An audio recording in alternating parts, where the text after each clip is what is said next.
जितेंद्र जी, आपके साथ आपकी मिसेज का कुछ विवाद चल रहा था, वो एसपी ऑफिस गई हुई थी। क्या कुछ मामला है जो आरोप वो लगा रही हैं कि आप दहेज मांग रहे हैं उनसे? क्या मामला है? दहेज का तो सर कोई मामला नहीं है, हम्म। क्योंकि 2017 में हमारी सीमा से शादी हुई थी हम्म। और हम दोनों एक दूसरे को पसंद करते थे। हम्म। फिर ये बात हमारे घर वालों को पता चली तो घर वाले राजी हो गए शादी के लिए। हम्म। हम दोनों की शादी हुई 2019 तक, 2 साल तक हम दोनों का अच्छा ठीक चलता था। हम्म। 1 साल में बच्चा हुआ हम दोनों के बीच में। हम्म। फिर वो फ़ोन वोन में बात करती थी, घर में कोई काम नहीं करती थी। मैं बोलता था कि तुम सुबह उठा करो, बच्चे हो गए हैं, इनको पढ़ाना लिखाना है, इनके भविष्य के बारे में भी सोचना है। हम्म। तो हमेशा वो सोती रहती थी, कभी 9 बजे उठती, कभी 10 बजे उठती। हम्म। और उठती तो मेरे को बस बोलती कि तुमसे क्या मतलब है, मुझे सोने दो, मैं कुछ नहीं करूँगी। हम्म। और इसी बात को लेकर झगड़ा होता और दिन दिन भर फ़ोन में लगी रहती। मेरे पूछने पे बोलती कि मैं अपनी बहन से बात करती हूँ, अपनी मम्मी से पापा से बात करती हूँ। तो मैं बोलता कि तुम पूरा दिन क्या मम्मी पापा से बात करती हो? इतना टाइम तो मम्मी पापा को नहीं रहता कि तुम पूरा दिन फ़ोन में लगी रहो। और हम्म। मैं घर से इधर उधर कहीं चला जाता तो छत पे चढ़ जाती, तो रात को 10-10 बजे तक बात करती रहती। हम्म। मेरी मम्मी भी 1-2 बार मना की कि तुम बात करती हो किसी से, अगर मेरे लड़के को पता चलेगा तो उसको तकलीफ होगा। हम्म। और अक्सर बात फ़ोन में करती किसी दूसरे से, इसी बात को लेके हमेशा झगड़ा होता था। नहीं, आरोप आप पे लगा रही हैं कि आपने जहर पिला के उनको घर से बाहर कर दिया था। क्या मामला था ये? ऐसी कोई बात नहीं है, हम्म। ये सब झूठा आरोप हमारे ऊपर लगा रही हैं। हम्म। 24 तारीख के दिन में मैं घर पे आया खेत पे काम करके, तो हम्म। ये फ़ोन में बात कर रही थी। हम्म। जब इनसे मैं पूछा कि तुम किससे बात कर रही हो, तो इन्होंने फ़ोन छुड़ा के तुरंत स्विच ऑफ कर दिया। हम्म। इसके बाद हमने इनसे फ़ोन छुड़ा के और गुस्से में आके फ़ोन तोड़ दिया वहीं पे, कि हम्म। आज के बाद तुम्हारे पास फ़ोन नहीं रहेगा तो तुम किसी से बात नहीं करोगी। हम्म। फिर ये हमसे झगड़ा करने लगी, मुझे गंदी गंदी गाली देने लगी कि तुम अगर अभी तत्काल फ़ोन नहीं खरीदोगे हम्म। तो हम तुमको बर्बाद कर दूंगी। हम्म। और हमारे साथ छीना झपटी की। हम्म। और इसके बाद ये सब करने के बाद बाहर आई घर से और बोली कि मैं जा रही हूँ थाने रिपोर्ट करने, और तुझे जेल करवा के ही छोड़ूंगी हम्म। और बर्बाद कर दूंगी। अगर उसको मैं जहर पिलाया होता हम्म। तो जिनके घर पे हो गई, मेरे परिवार ही लगते हैं, 1 किलोमीटर में उनका घर है। हम्म। अगल बगल 2-4 आदमी और पटेल लोग की बस्ती है, हम्म। वो भी वर्तमान में वहीं पे थे। हम्म। और इसका पूरा देखे हम्म।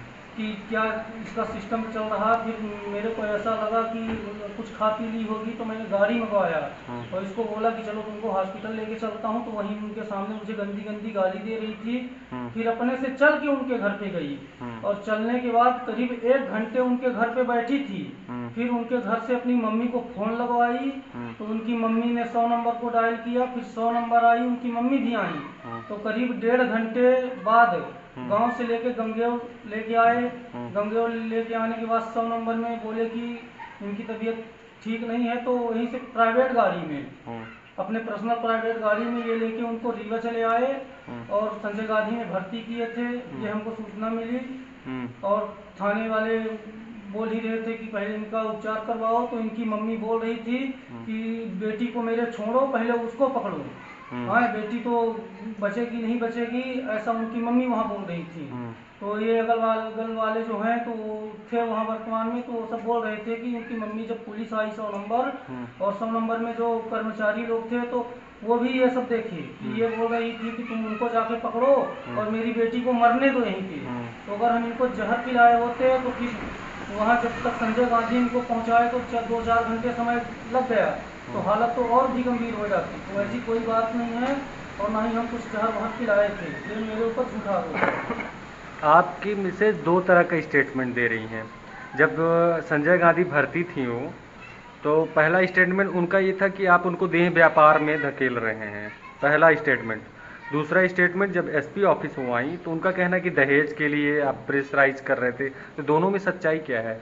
अब इसमें सच्चाई तो खुद ही सब सामने आ जाएगी।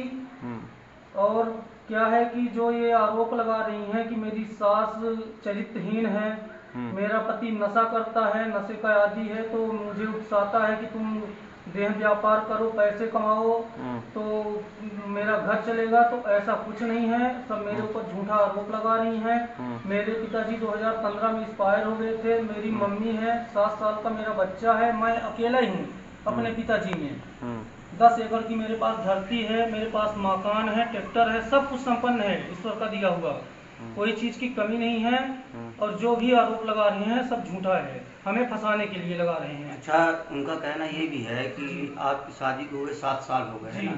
इन 7 सालों के उपरांत हर दूसरे तीसरे महीने आप उनको नशा करके मारते थे, नशा करने के लिए पैसा मांगते थे। ऐसा कुछ भी नहीं है। हम और हर दूसरे तीसरे महीने वो 10,000, 20,000, 25,000 रुपए आपको देते थे, ऐसा उनका कहना है। वो इसमें कितनी सच्चाई है? जो भी हमारे ऊपर आरोप लगाए हैं कि हम इनसे 10,000, 20,000 इनको देते थे और हमारे ससुराल वालों के देने पे हमारा घर चलता है, तो जिस दिन गांव में शासन प्रशासन आएंगे, जांच करेंगे, तो उनको खुद ही रूबरू हो जाएगा कि हमको ये कितना पैसा दहेज में दिए थे और कितना हमको देते थे। बल्कि हमसे खुद ही कोई ज़रूरत पड़ती थी तो हम इनकी मदद करते थे, अपने पिता ही जैसे मानते थे कि हमारे पिता नहीं हैं तो इनके, मेरी पत्नी के पिता हैं तो हमारे पिता ही हैं। और पिता, जब हमारी शादी हो गई तो हमारे पिता नहीं थे तो हम इनको अपना पिता ही मानते थे। जो कुछ कहते थे तो मैं सब कुछ इनके कहने पे करता था। पर मेरी पत्नी का चाल चलन ठीक नहीं रहता, वो गैर मर्द से बात करती है और ये चीज़ हमसे सहन नहीं होती है, इसी चीज़ को लेके झगड़ा होता है। और मेरे मना करने पे नहीं मानती है, घर से भाग जाएगी। कुछ दिन पहले तो झगड़ा की थी तो अपने मामी के यहाँ थी, फिर मैंने गुमशुदा की थाने में कंप्लेन भी की थी। पुलिस 2 दिन 4 दिन ढूंढने के बाद इसको यहाँ मामी के यहाँ सिमरी गांव से बरामद की थी। फिर समझौता करके अपने घर लेके गए थे, अच्छे से थी 1 महीना। 1 महीने के बाद फिर फोन में बात करने लगी, हर महीने 50 रुपए की सिम लेती थी और नई नई सिम डाल के बात करती थी और सिम निकाल के फेंक देती थी। अच्छा, अभी अभी तुरंत में उनका कहना ये था कि आपने उनसे पैसे की मांग की नशे के लिए और मनगमा की बात है, तो आपने मतलब उन्होंने आपको पैसे नहीं दिए तो आपने उनके सर पे डंडा मार के उनको लहूलुहान कर दिया, पैसा भी छुड़ा लिया। ऐसी कोई बात नहीं है और ना ही कोई हम उनसे पैसा लिए, ना ही हमारी उनकी कोई मुलाकात हुई। हमारी पत्नी से जब घर में झगड़ा करने के बाद वो चली गई तो हम चुपचाप घर में थे। अब जब फिर हमको पता चला कि ये हमारे खिलाफ थाने में रिपोर्ट कर रहे हैं, एसपी ऑफिस में जा रहे हैं और तरह तरह की न्यूज अफवाह चलवा रहे हैं, हमें फंसाने की हर तरह से कोशिश की जा रही है, तो इसीलिए जब हमें पता चला तो हम अपने बचाव के लिए अपना स्टेटमेंट देने के लिए जरूरी समझे। आगे आप क्या कार्रवाई करेंगे? क्या आप भी पुलिस के पास जाएंगे या प्रशासन से हेल्प मांगेंगे आप? मेरा यही है कि ये जो दर्शक आपको देख रहे हैं, जो आपके खिलाफ अफवाह उड़ रही है, उनसे क्या कहना चाहेंगे? अब प्रशासन से क्या अपील करेंगे आप?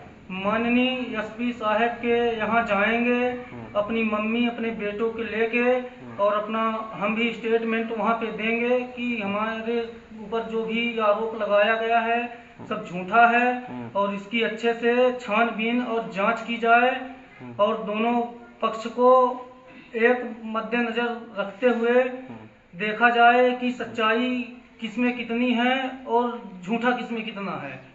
महिला थाना में भी रिपोर्ट हुई थी, उसमें कुछ सुनवाई हुई थी? हाँ, वहाँ भी महिला थाना में भी ये लोग रिपोर्ट किए थे हमारे प्रति, फिर वहाँ भी हम गए थे और वहाँ से हमारा समझौता हो गया था और समझौते के साथ हम दोनों साथ में रह रहे थे।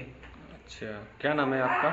मेरा नाम जीतन शर्मा है। कहाँ के रहने वाले हैं? मैं ग्राम बहेरा का निवासी हूँ। थाना कौन सा लगता है? थाना गढ़ लगता है।